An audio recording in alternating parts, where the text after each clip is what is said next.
जी बिल्कुल, ये जो ट्रम्प साहब ने जिस तरह से स्टेटमेंट उनके आते रहते हैं, कभी कुछ कह देते हैं, कभी कुछ कह देते हैं, तो ये बिल्कुल जाहिर है कि ट्रम्प साहब की बातों पे लोग अब थोड़ा उतना यकीन करना छोड़ गए हैं। और फिर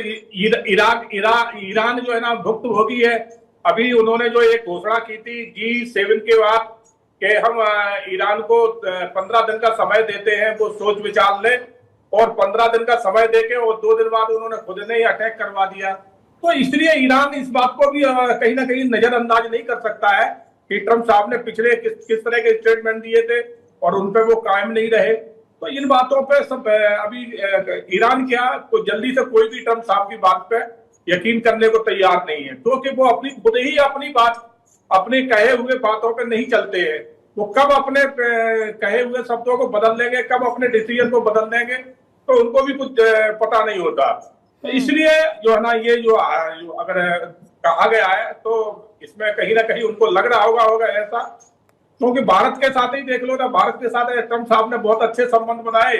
इतने बनाए कि जो पूरी दुनिया कहने लगी कि भारत और अमेरिका का और खास करके ट्रम्प साहब का बहुत ही क्लोज याराना है।